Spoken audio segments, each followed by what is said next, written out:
I am 𝗜脾𝗀𝗃𝗵𝗃, the president of the National Cancer Society of the Turks and Caicos Islands. October is Breast Cancer Awareness Month, which is a global annual campaign to increase awareness and to promote regular screening and early detection of breast cancer. Early detection can make breast cancer easier to treat. Breast cancer is the most common cancer found in women. I have a special guest with me who is being treated for breast cancer. Her name is Mrs. Kordell Campbell-Forbes, and she is the principal of the 𝗜脾𝗀𝗃𝗏 High School. She is a proud Christian wife and a local author of an adolescent novel, Memories of My Grandfather. She is a member of the Turks and Caicos Writers Society. She is a champion for good and believes that she can do all things through Christ who strengthens her. Welcome, Mrs. Kordell Campbell-Forbes. Thank you for joining me. And good afternoon, Ms. Rigby. Okay, before we start with any other question, please tell me a little bit about yourself and your many accomplishments, because you do have many. Oh boy. Well, first of all, Ms. Rigby, it is certainly my pleasure to be here. As you said, I am Kordell Campbell-Forbes. I am a mom. I'm a wife. I'm a Christian. I'm an educator. You sometimes say I'm a superwoman. I don't know if I'm all of that, but I'm a person who loves life. I believe that anything worth having is worth fighting for. And so I believe that, you know, just being here to bring awareness about breast cancer is one of the areas that I can share with, and then to support those persons who are going through the disease, to let them know that, you know, life is so beautiful. It's worth fighting for, and just hoping that at the end of our chat, if I could just encourage someone not to give up, then this would have all been worth it this evening. Definitely, definitely. When were you diagnosed with breast cancer? Can you tell us when that happened? Well, of course, for me, it's early. I would have found out this year. And oh, wow. It's really interesting because, you know, you always think, me? Nah, that's not going to happen to me. But it's not about, for me, it's not about when I was diagnosed, but more importantly, how. Because, you know, it's a really great story, and I love to tell this story because it reminds me of just how important it is to have a relationship with God. So it goes like this. It was a Sunday. I was just watching Netflix, you know, chilling, enjoying myself, and I'm hearing, go take a shower. I'm like, go take a shower, please. I'm watching a movie. But, you know, there was just this insistency. You need to get up and do this, and you need to just do an exam.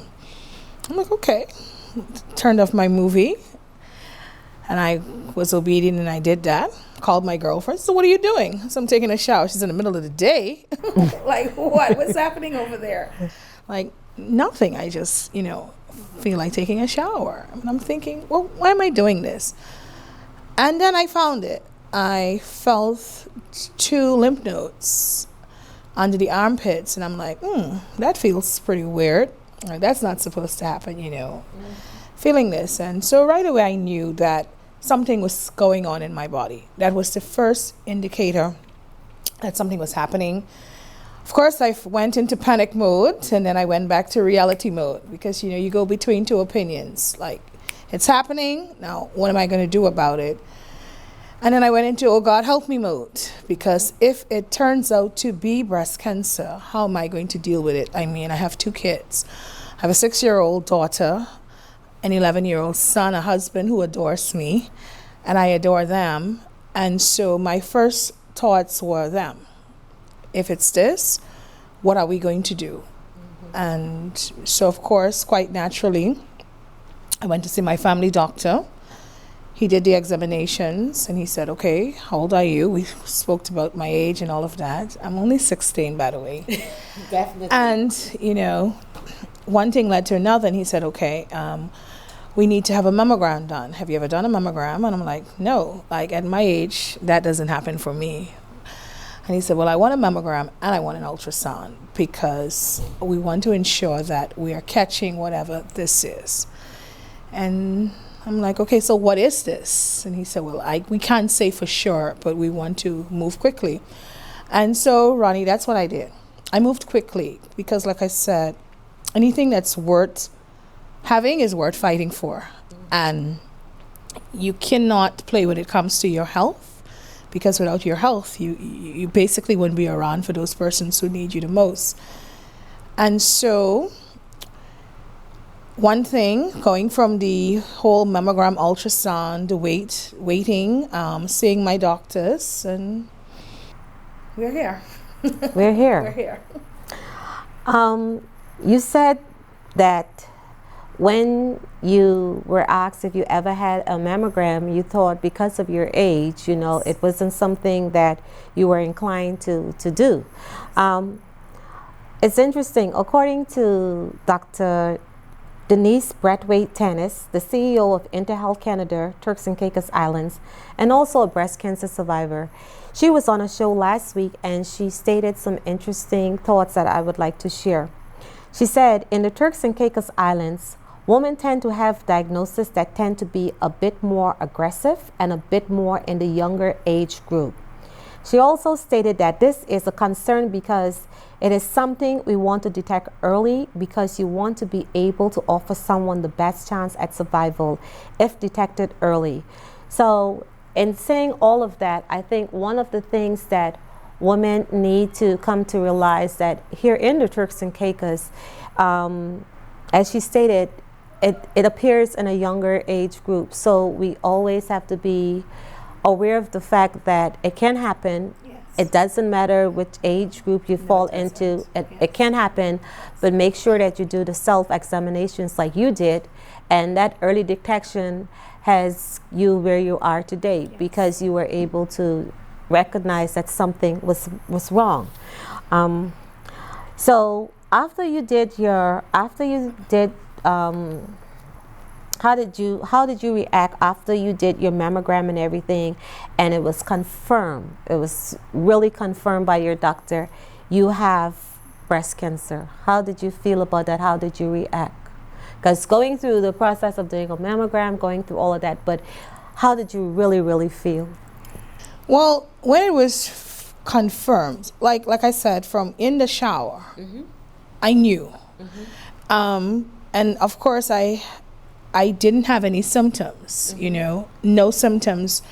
I didn't feel any lumps. I was always doing my own self-checks, nothing. I had never had a mammogram done. But I think it kind of prepared me, like that divine intervention prepared me, like, okay, this is happening and this is how you're going to treat with it.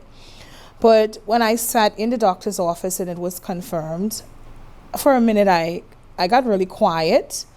I tried to process it quickly, and I'm like, okay, God, it's me and you. This is happening. What's the next step? And I looked at my doctor and I said, okay, what is the next step? Because whatever the next step is, I'm game. At the end of the day, I want cure. That's the only option I want.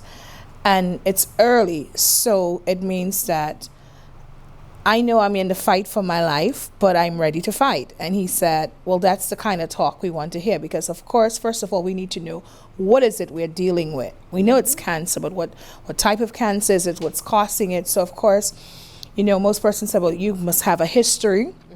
So I was able to have genetic testing done, and it turns out I don't have a history. At least I did not test positive for genetic testing, but this is more hormonal. So I'm HER2 positive. And so it means that it's my hormones that's doing this. And so when you understand what you are dealing with, then you know how to, put those systems in place to get through it. The other thing was, again, just being very open and upfront with my family from the beginning. You know, I got up that morning, I remember this quite clearly in Jamaica, after praying and talking to God. I said, okay, I'm just going to write to them. This is my body, this is my life, it's my story to tell the way I want to tell it. And I remember saying to them, cancer is not the death sentence, it's not the end. It's the beginning for us to get closer. I'm going through this journey. I want to thank all of you who are going to be going through this journey with me. And thank you for all of the love and support that you're going to be giving to me at this moment in my life. You know, it's okay to be vulnerable, Ronnie. I'm a very tough person. I don't know what it is to be dependent, but there's nothing wrong with having support around you from the people who mean the most to you. And so that was the icebreaker. Even my children, you know, I said to them, you know, mommy's gotten diagnosed with breast cancer. My son is 11, but he's really smart. And he said, I know what that is. And I said, how do you know about that? He said, Mom, please, I watch National Geographic. And I said, okay, great, because I'm going to need you to step up and, you know, really help mommy out here. And he was like, Mom, you're going to be fine. You always praying. We got this. You have us. You can do this. And I'm like, I can. I said, I really believe I can. And I mean, it had, you know, of course it's cancer. It's not like you're going on a date or you're going on a trip. It's your life. And things have to change. And we're making those changes as we go along as a family. Mm-hmm. Of course, the first thing that comes, everyone's like, well, is it work-related? Is it stress? No one knows what causes this disease to emerge. But what happens, what I want to say to persons is that when it emerges, put your defense mechanisms in place. And for me, mine is God, family, love. Amen to that. So tell me, how is your treatment going so far? How is your treatment? And, you know, you're currently going through treatment, and that's what I want a lot of people to understand.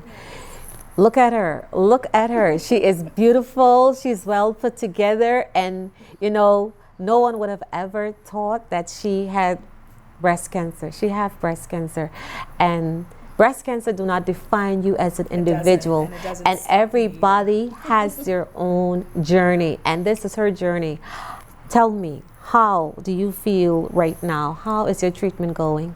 Well, for me, like, again, it's going great. It's chemo, so it can be brutal.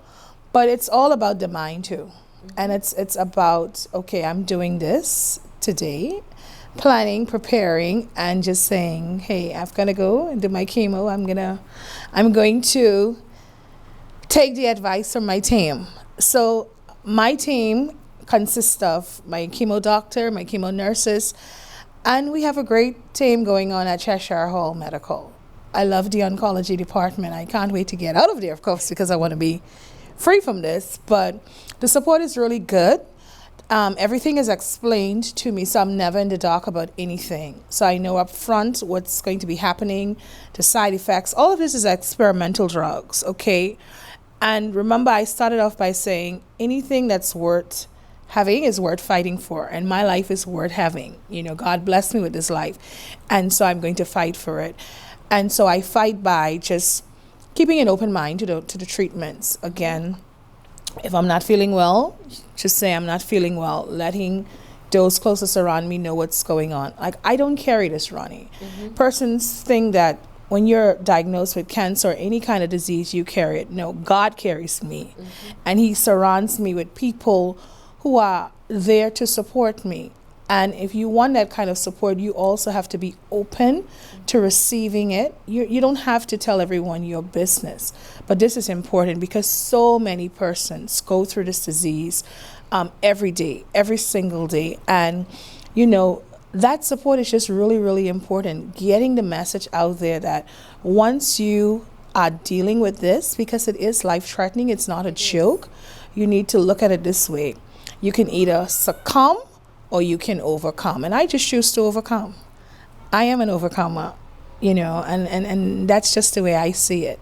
So when I go through my chemo, I go in the mindset, hey, I've already overcome this. Mm-hmm. You know, I take my work to chemo. Mm-hmm. I'm online doing my courses. I'm making use of my time, you know, because I want to live. I'm focusing on life. Cancer does not define me, and it does not control me. You know, it's an intruder. I didn't invite it, so I don't give it the opportunity to feel like it's going to stay here. No, you need to leave. Yeah.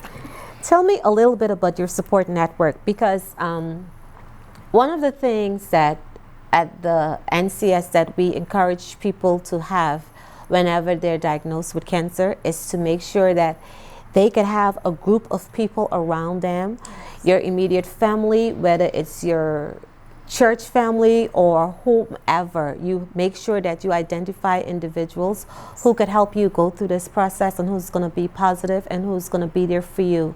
Tell me a little bit about your support network.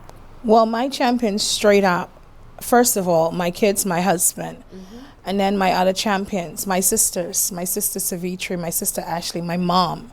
My mom is my rock. My uncle Riney. Believe it or not, you know, when I look around at the various persons, I don't even want to start calling names. My Aunt Seal. I've got my own team of prayer warriors, you know. Anytime I'm going through something, they're the persons lined up. My Aunt Zell, my Aunt Jackie.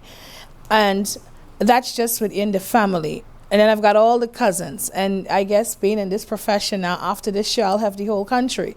Because, you know, the thing about it is, when you open up yourself to just be that good person and just to give back, you quite naturally get the level of support. And for me, this isn't about even saying, well, reaching out for the support, but it's me now using this disease to be a support for someone else.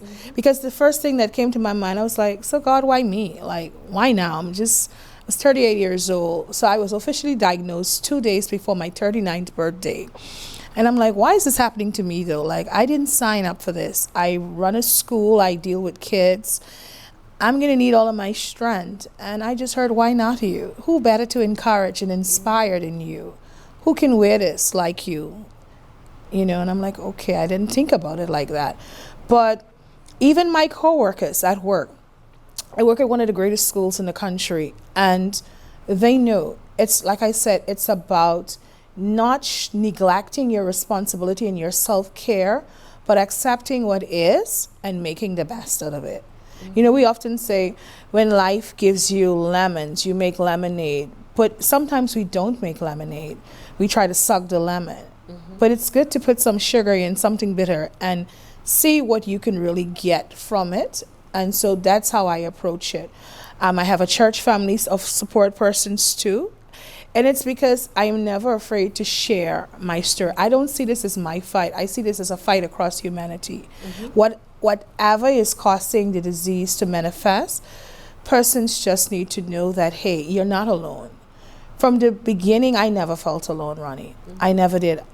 Honestly, I felt frightened, but that's quite natural to feel afraid. This is big stuff. But when that wore off, I was always ready to get back on the horse, you know, get back in there. How can I use this disease to bring awareness to other persons that, hey, you don't have to be alone. You don't have to feel ashamed of the fact that you've got cancer in your breast or whatever. You know, I'm a plus size girl, and so I had all these thoughts like, maybe I could cut back a bit and really be more aware of my diet and my lifestyle and all of that. So I started to see some good in this. Some person's like, how can you see something good in something so positive?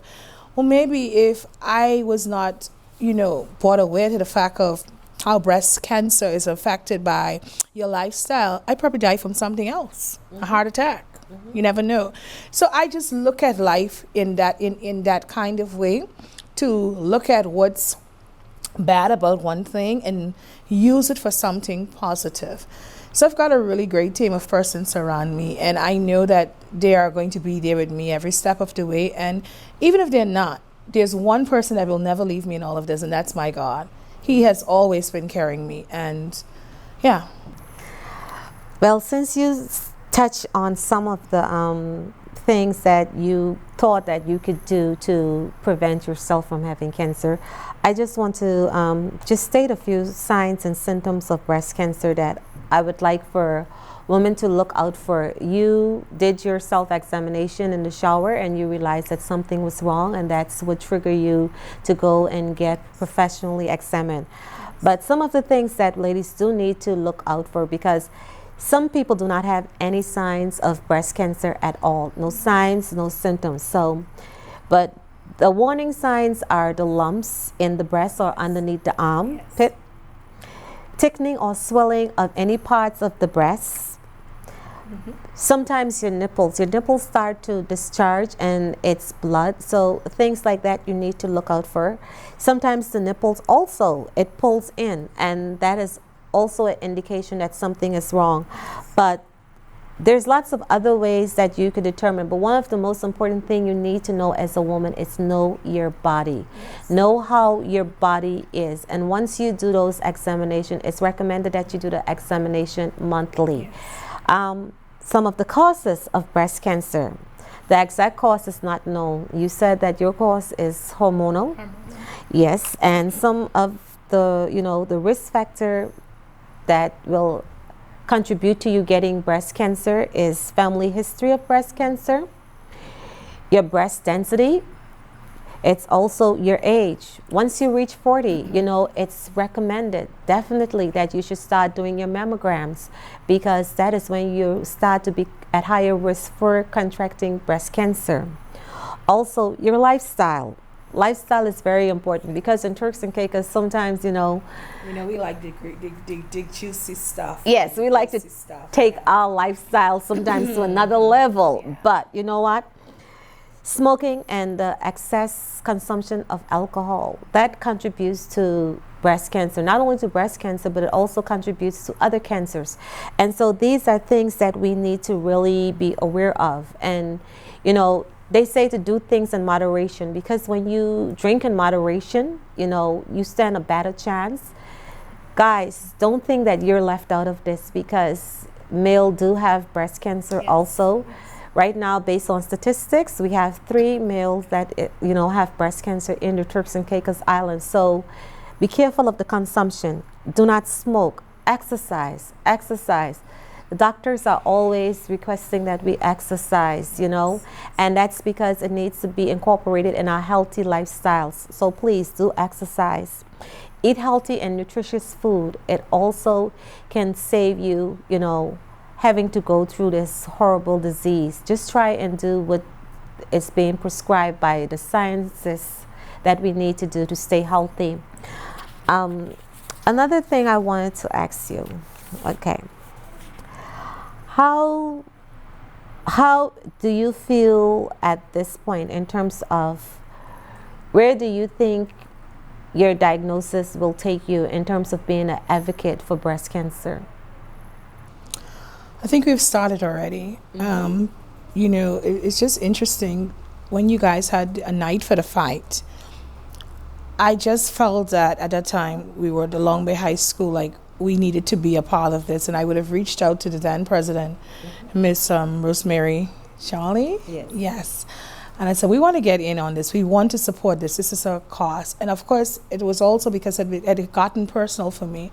My aunt was diagnosed, and of course, I saw this as a good way of giving back and getting involved. I didn't think now, 3 years later, it would be me. Mm-hmm. And so, it's really brought about an awareness in a more personal way for me, and to be able to share my story with persons and to let them see, you've been given a really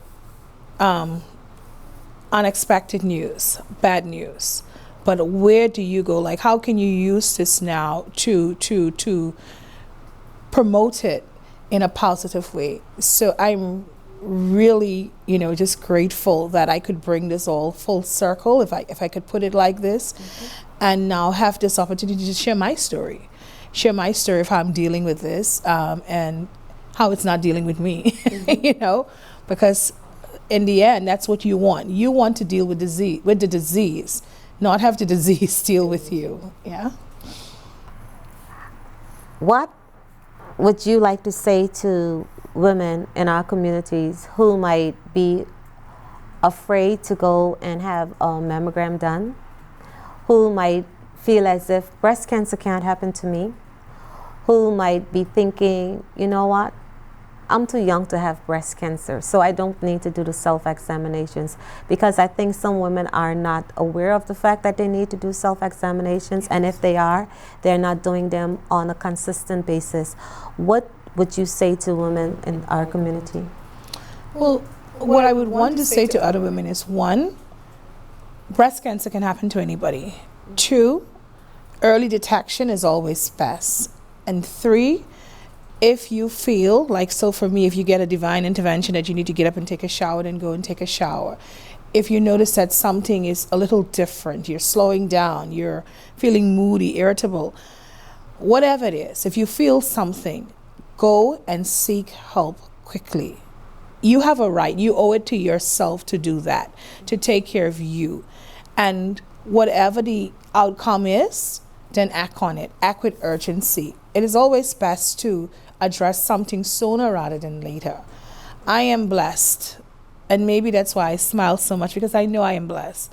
I'm blessed because in my case, there was the urgency.